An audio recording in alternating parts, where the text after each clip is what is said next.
Okay. So Hello?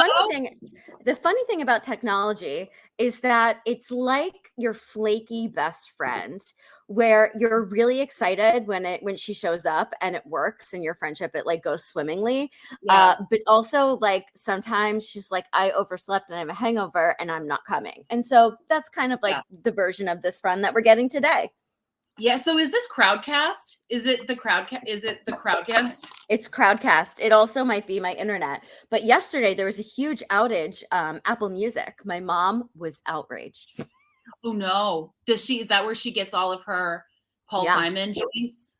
Yeah. And she's like, Alexa, play Christmas music for me. And she's like, look, Kathleen, my internet is broken. It's broken. Alexa won't do what I'm telling her to do. I'm like, Mom, there's probably an outage. Let's go on Twitter. Let's check this out. Yeah. Sylvia said, welcome back to your show. Wait, so did anybody hear the news coming out of New Zealand today? What's that? Alexa, stop. She was playing Christmas music. They made cigarettes for everybody under the age of 40 illegal, totally illegal. Whoa, under 40? Under 40. Isn't that cool? That's wild. I wonder why 40. That's a really specific, also not specific age. Because maybe the people who are 40 and are smoking like are truly addicted and they can't go cold turkey. Yeah. And maybe like under 40 and you still have a potential of like completely regenerating your lungs. Yeah. You know, like Dennis used to smoke like 2 or 3 packs a day back when he was a musician. And he has an app now that tells him that like what percentage his lungs are fully new tissue since not smoking anymore. So like 4 years or something, and his lungs are like 70% healed from smoking. So I think 4 packs a day. So I think 2 or 3 packs a day. Hey. You know, I think my dad used to go through that easy peasy. Yeah. So apparently New Zealand, they're thinking behind this is that they want to have a new generation of people who don't smoke. That's amazing. That's so exciting. I mean, imagine being a 75-year-old who literally smokes 5 packs a day and all of a sudden the government is like, nah. Like people would jump off a bridge. Like I know. That's true. They do have to sort of like ease people in and out. If I find out, like when I'm 90, I'm going to pick up smoking for sure. Oh yeah. Sylvia, I used to smoke close to a pack a day. By the way, I just want to say thank you to everyone who hung in there with us. You guys are like super fun, and thank you, Kathleen, for like panicking and trying to figure this all out. I'm so sorry. You're all great. You're all awesome. That's so exciting. Did you also hear the news? It came out a few days ago that they found a cube on the moon. A cube? Cube. Like a cube of cheese? I wish. A cube of rock.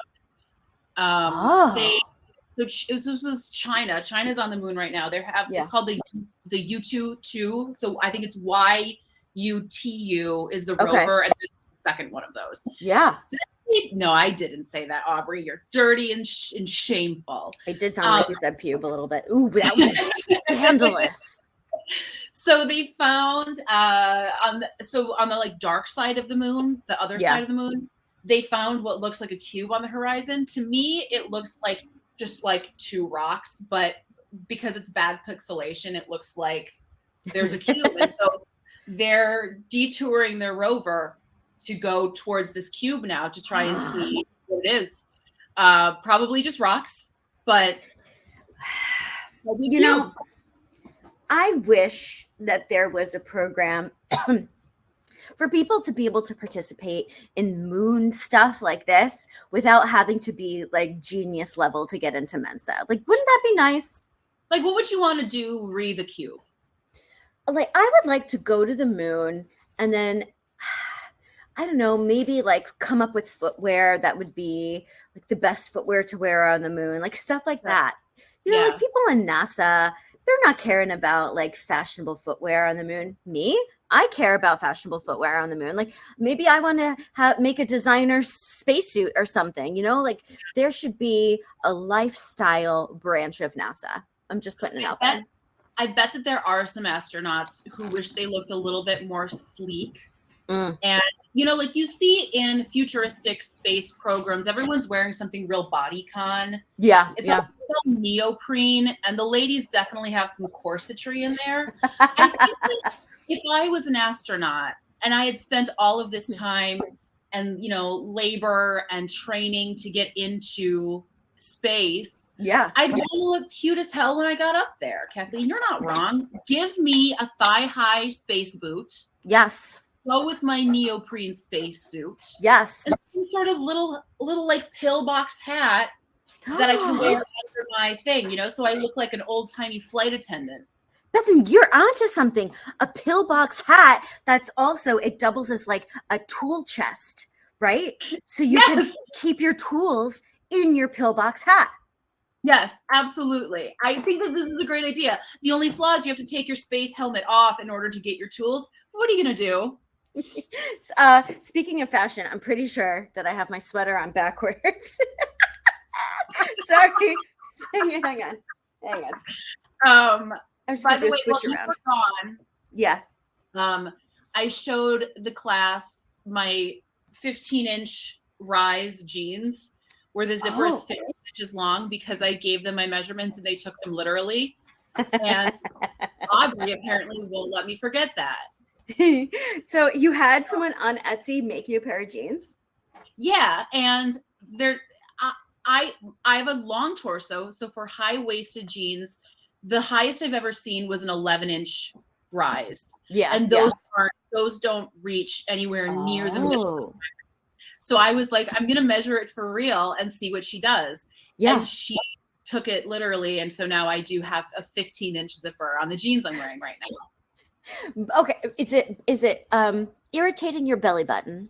Yeah, it is. Sure is. It's super uncomfortable, and I can't tuck anything into it because it looks ridiculous. And then I put like a corset over it, which looked really cute.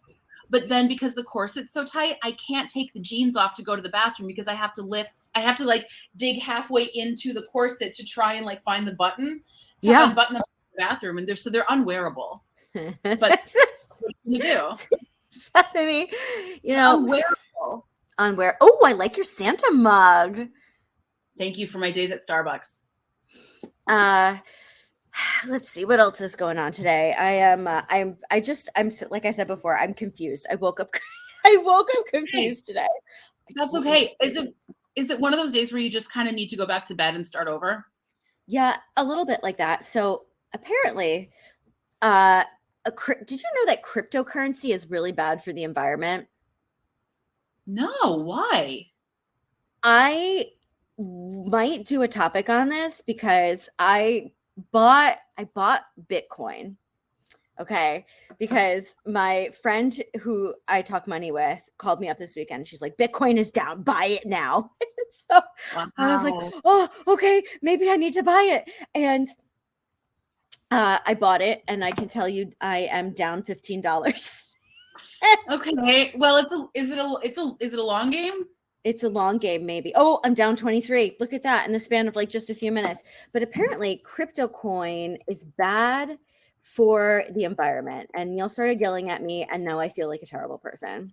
So Amanda and Alyssa and Jennifer said it uses a ton of energy, and Alyssa, to mine it. So I don't understand the process of mining Bitcoin. I know it's like puzzles you have to solve, right?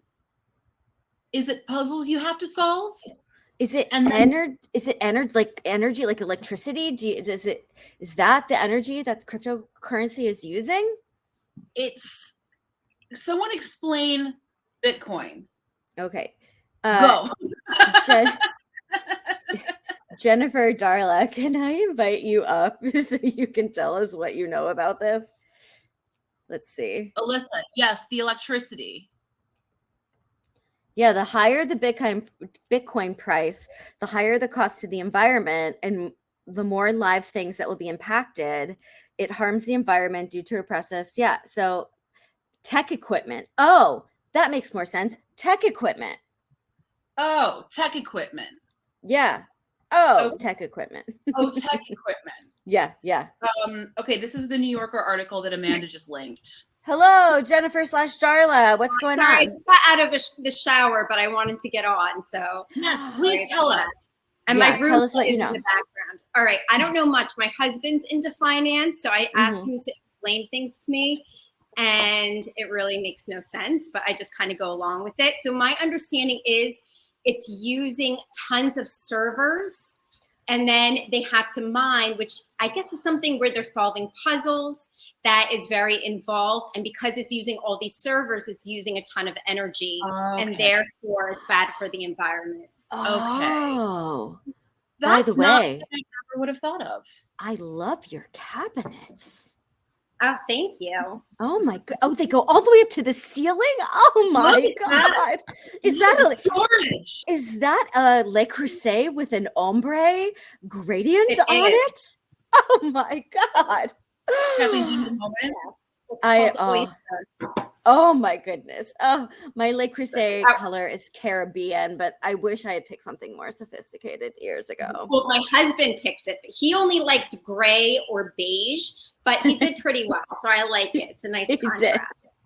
Oh, well, Jennifer, thank you so much. It was wonderful to see your face. Thanks for explaining cryptocurrency to us. Oh, okay, so this is from the New Yorker. Are you okay? Do you need a moment? I'm good. I'm good. All right. This article said, according to the Cambridge Bitcoin Electricity Consumption Index, which is a thing, Bitcoin mining operations worldwide now use energy at the rate of nearly 120 terawatt hours per year. This is about the annual domestic electricity consumption of the entire nation of Sweden. What? So, oh my God. A single Bitcoin transaction uses the same amount of power that the average American household consumes in a month and is roughly 1 million times more carbon emissions than a single Visa transaction. Wow. So that's crazy. So I just fucked the earth a little bit. You alone just fucked the earth, Kathleen. You have to stop using electricity for a month. Now I'm down $29. 30. 29. I mean, don't watch it. It'll drive you nuts. 30. 29. Well, Kathleen spirals and questions her life choices. So I want to run an email that we got to you guys and see if this is something that would be interesting to talk about on the actual main show. So there's an email from a listener who basically is asking, I'm going to try to find it because I know I copied it to my phone. Who basically is saying, let me pull it up. It's about the holidays. So do you guys know, what external processors are in terms of like how you handle things that happen in your life? Like there are people who handle their problems internally. They talk it over with themselves. They get quiet. They kind of problem solve themselves. And there are external processors, people who need to talk it over with someone else in order to to a conclusion. What are you, internal or external? I'm a combo of both. I do better when I'm probably an external processor who wishes they were an internal processor. I won't talk to people about my problems, but when I do, I feel better. Does that make sense? Yeah, Which one are you? External all the way. Yeah. I don't understand people who hold things in. Like if I have a friend who's going through a tough time and doesn't tell me about it, I'm like, why didn't you tell me? Because I can't go through tough times without talking to people about it. Does that make sense? Okay. Absolutely. Yeah, totally. Absolutely. So we basically got a question saying, I have a friend, this friend just had a conversation with me. She said, I got this self-help book and it comes with homework. And it is, I love it. And it's better than therapy. And the emailer said to their friend, well, maybe a combination of this and therapy, because self-help books aren't going to cure everything. How about this and therapy? And the friend said, that's what I have you for. Oh, no. And the emailer said, well, you don't pay me. So, but the person didn't really get it. And so I'm wondering if this is interesting to talk about as we head into like the holidays where people are going home. how do you have that conversation with someone who only talks to you about their problems and you sort of are their therapist without getting paid to be their therapist? And when does that stop being appropriate? Yeah. Like, is it appropriate to go to your friends for the same problem all the time? Yeah. Is that sort of putting a stranglehold on the friendship? Is it appropriate to go to family members with your problems? Or, you know, like at what point as a family member do you call that off and say, I can't do this for you anymore? Do you know what I'm saying? I like the way that your family goes about it, where you're allowed to complain about something twice, but on the third time, if you haven't done anything proactively in your life to change this problem, then your family is like, you can't complain about this anymore. Yeah. I think, but that's also, how do you say that to someone? How do you say that to someone? Like, oh, you've already complained about this twice. It's gonna hurt their feelings. Yeah, but you know, sometimes, you know, on the podcast that we just published early this morning in the wee hours, we were talking about when you're dating someone and you break up with them because they're a terrible lover or they're a bad kisser or something like that. Do you tell them on your, like, do you break up with them and then tell them the true reason you're breaking up with them so they can improve upon whatever it is for the next relationship that they're in? And even though it's going to hurt their feelings, like, do you give them a fighting chance? It's kind of the same thing with a friend who's only ever talking about the problems. Like, I'm here for you. I support you, but now you're talking in circles. I love you deeply, but I'm getting dizzy going in these circles. Yeah. That's a really good way of putting it, is like, I'm here for you, but you're talking in circles. Christina said, as a therapist, 100%, that's an emotional vampire, said Alyssa. Alicia said, I have to tell my dad to stop treating me like his therapist. How did that go? I dealt with this with a friend because of it, says Lauren. Tatiana said, I have a friend like this. I love her to death, but I'm tired. Yeah. And I had a friend who would dump everything negative onto me at a point where I didn't even remember when a positive thing was spoken of. So a lot of us have gone through this. I have a friend who Bethany, she has a good heart, but she only ever talks about herself. And I like her company because she's a good friend, okay? But it gets to the point sometimes where she's telling me about these people in her life and she doesn't even realize that she's never ever introduced me to like who this person is to her. And I just pretend to understand because it's too exhausting for me to ask any more questions, you know? It's like Jessica did this. Can you believe Jessica did that? I'm like, oh, not again, Jessica. Meanwhile, I have no idea who Jessica is. And and this person probably won't even listen if they're not even going to remember they talked to you about this person. So like, it's not really worth getting clarity. It's like, you know, sometimes when you have people over and then they leave and you shut the door, and as soon as you shut the door, you're like, yeah, I know that feeling.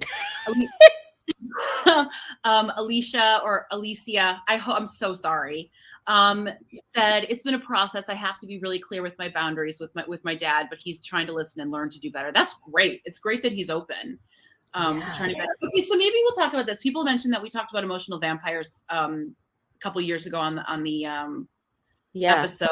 And I think this is something a lot of people deal with, because you obviously want to be there for your friend, but that's the only thing it is. That's not fair. And, you know, if you have like those friends where, like you were saying, Kathleen, it just becomes about them. So even if you try to make it about you for a second, they bring it back to themselves. And it's like, well, this isn't a friendship anymore. Yeah. And, you know, especially during the holidays, because I think that people feel very lonely during the holidays, and then they lean on others to make them feel less lonely.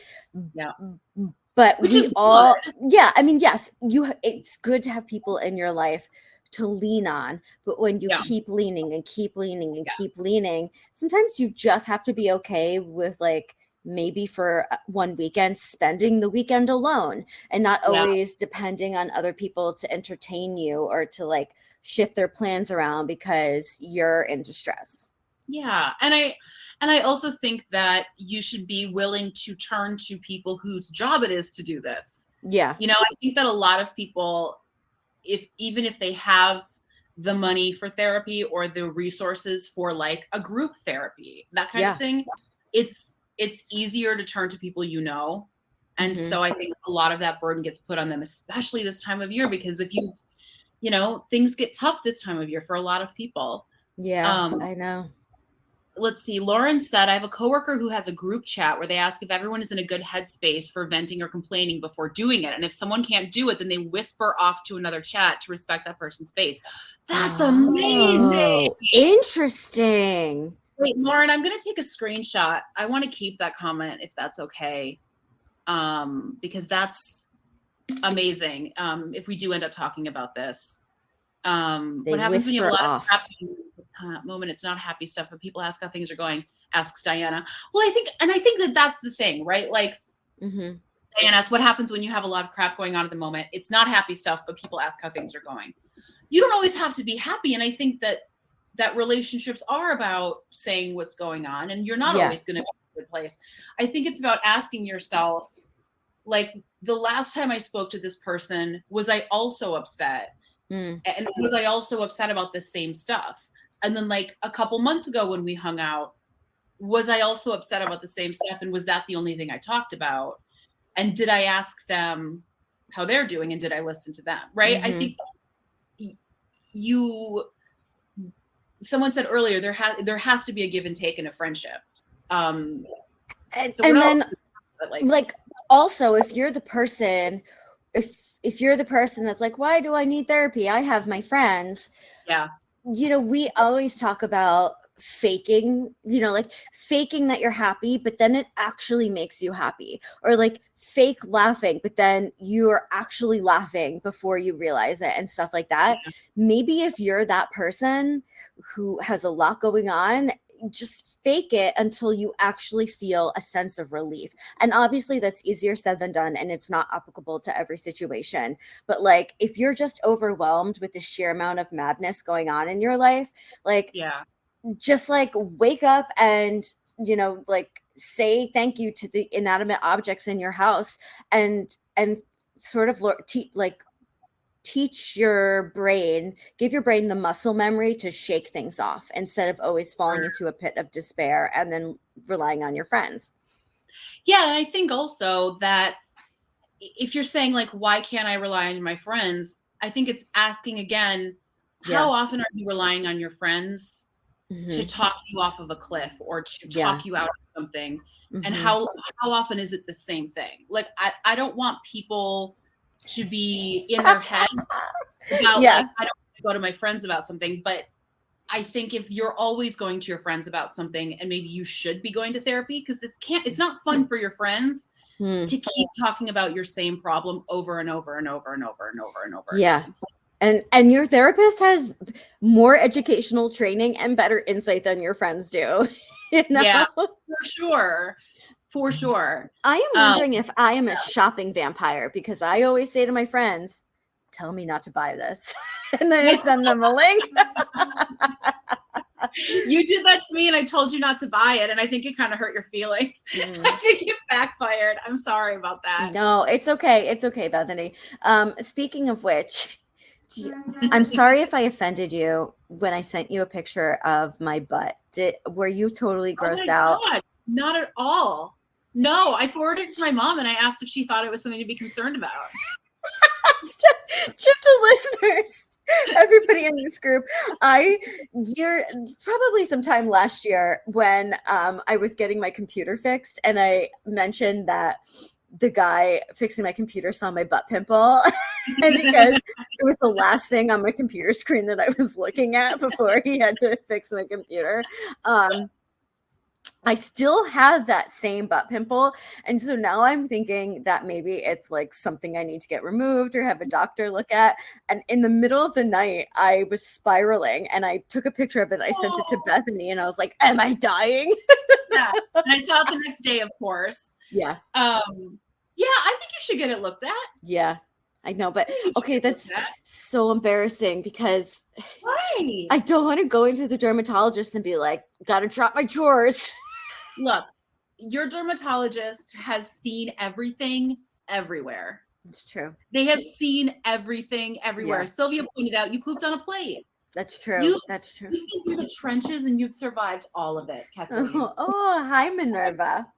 And by the way, your butt is probably cuter than 95% of the butts your dermatologist is going to see that day. Oh, thank you. But taking a picture of my butt made me realize I think I need to do a butt face mask.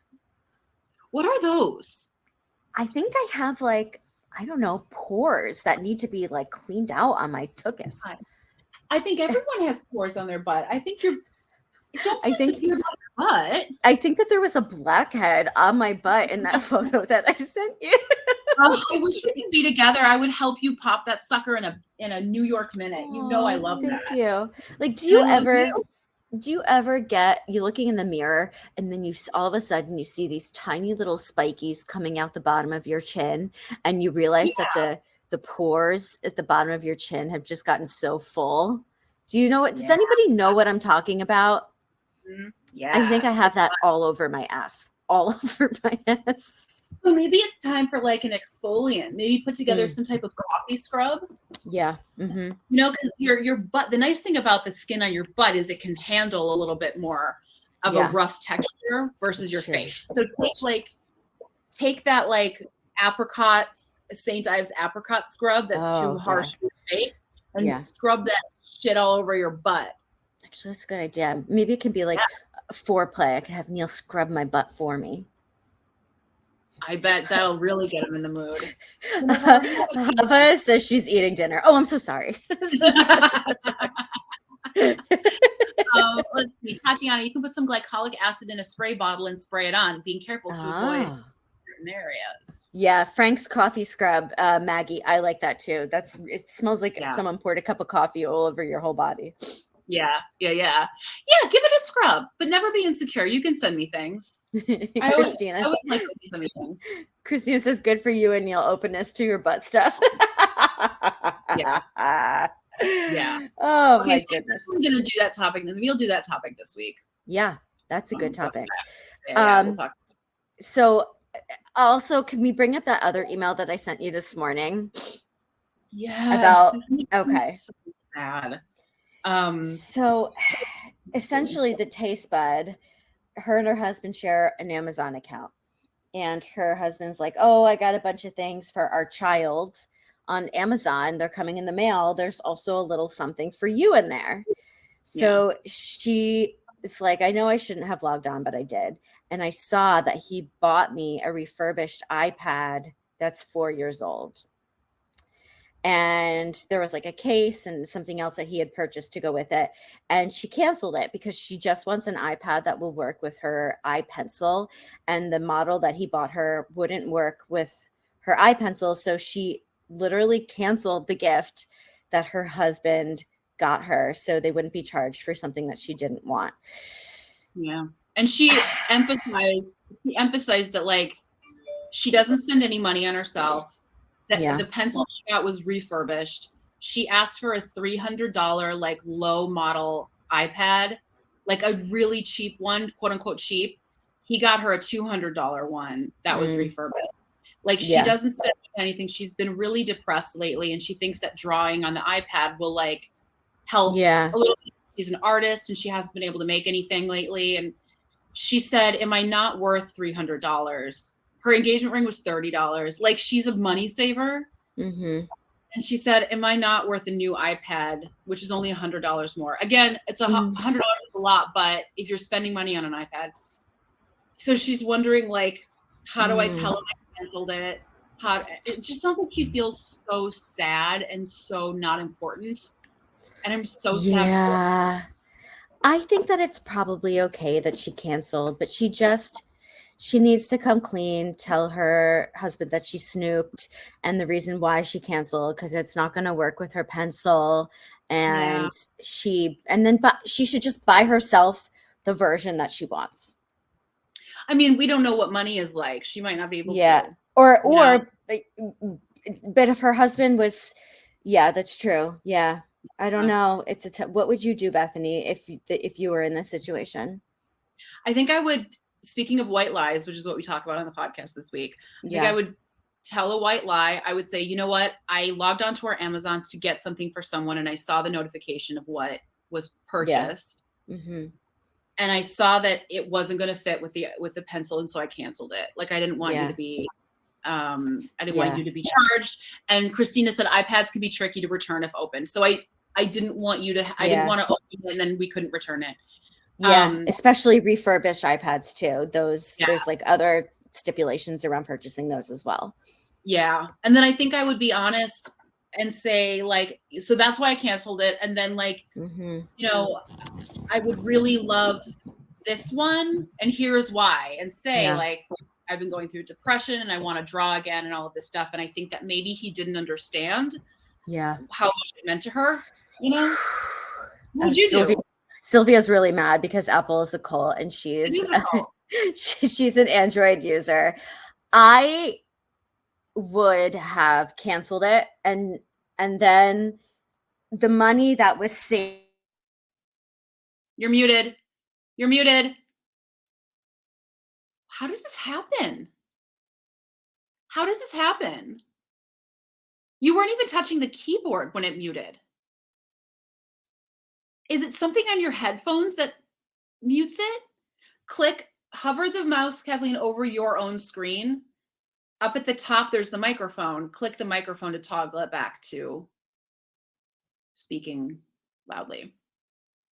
Do you see it?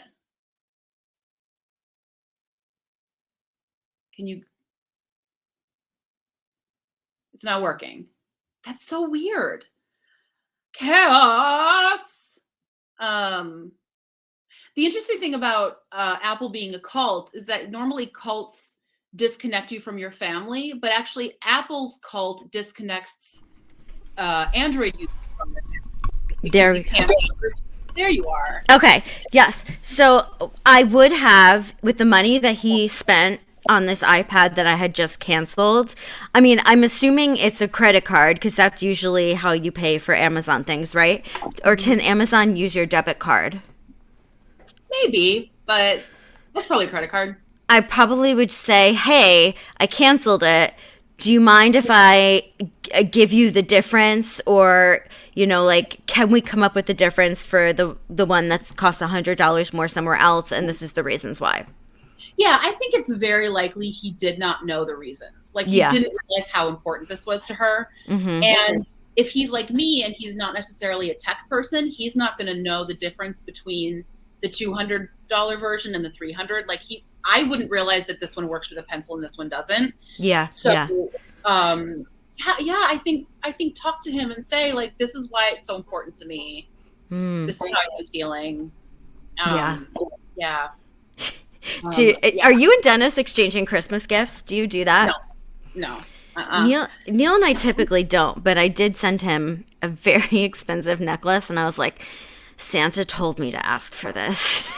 Oh, I thought you were going to say you sent it to him as a gift. I was like, no. Necklace wearer. I sent him a link. I doubt he's going to buy it, but I did. I did do that this year. What was the necklace? It's from Orate. The company that advertises on the podcast. I just love all of their stuff. And there was one necklace that I would like never buy for myself because it's out of my price range. But I'm like, but maybe if I send it to him and he's like, it's Christmas, you know. So what would you get him of the same price? What do you think? What does he need? I mean, like, at some point you just get to the point where you don't need anything, right? I mean, not you, apparently.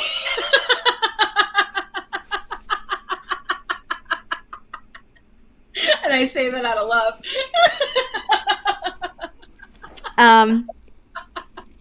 What would I get Neil? He needs a good weekender bag. Oh, yeah. You know what? My landlady downstairs has like the nicest weekender bag I've ever seen. I should ask her what it is. Yeah. It's canvas. It's really thick canvas. It's the kind that is going to wear really nicely. Oh, is it the one that has the zipper on the bottom?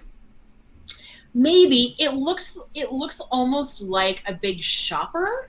Oh. But there's something. It has like a flap over the top, a big, and it's like canvas, and then like the handles are really sturdy.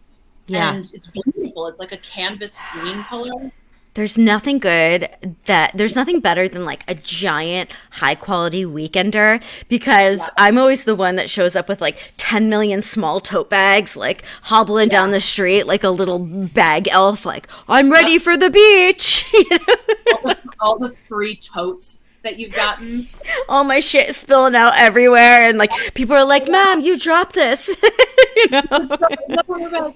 Tatiana said, "Can I brag that I went hardcore on the deal sleuthing and got my mom, grandparents, and a new niece and nephew gifts for $99 total, all from small shops." Whoa! Wow! Tatiana, how did you do the deal sleuthing? Wait, hang on, Tatiana. Can I invite you up to share your wisdom with us? My favorite thing to do is shop at Kohl's. And it's like CVS, because when you're at CVS, they give you those like coupons. If you buy if you have a cart full of shit at CVS, you buy one thing, then they spit out coupons. I guarantee you that one of the coupons that they spit out is going to be in your thing. So then you buy another one thing, and you just go down the line. It takes 45 minutes to check out. Hey, Tatiana. Hi, I'm sorry for the chaos. Oh, please. Okay. Oh, look at her. Who's working in the background? This is lunch break.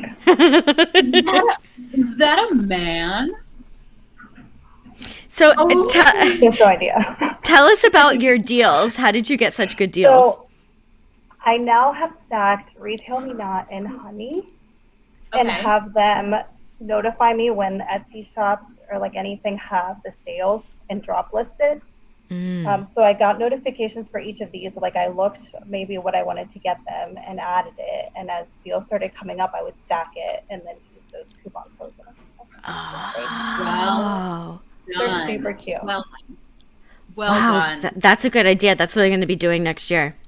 Yes, I got the onesies were 50% off, for instance, and they're custom and really cute, like very, very much them. I got my mom these like handcrafted earrings, these little fresh mother pearls that are really cute. A mug, and then like a little like you're the best grandma necklace for my grandmother. Oh. And it's all from small artisans. Like you're amazing. Yeah, I did that last year, so I'm trying to do it again this year. Yeah. Cool. Oh, that's so great. I'm so impressed. You're the kind of person I fancy myself being. But then I end up just panicking and being like, whatever, throw money at the problem and then dealing with it in January. Yes.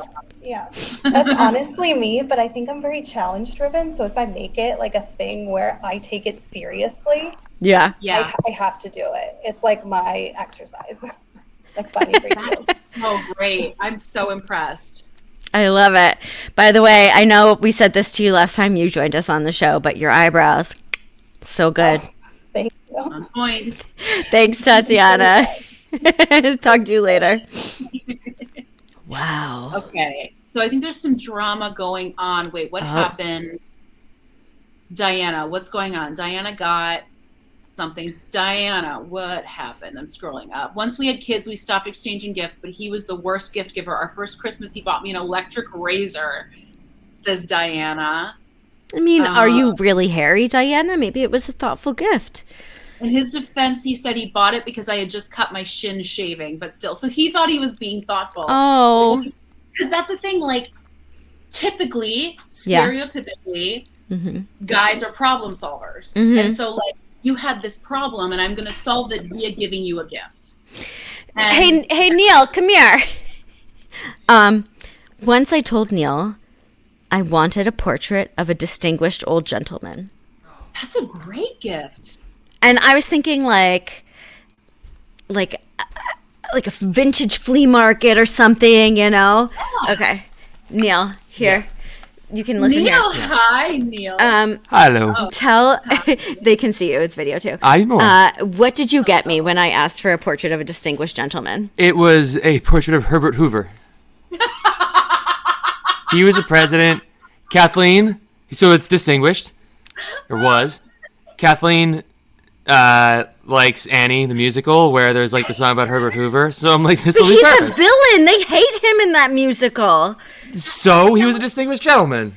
That was The real problem was, as Kathleen later pointed out, he weirdly looked like my grandfather. And so it was kind of upsetting when she pointed that out. Bethany says she thinks it's thoughtful.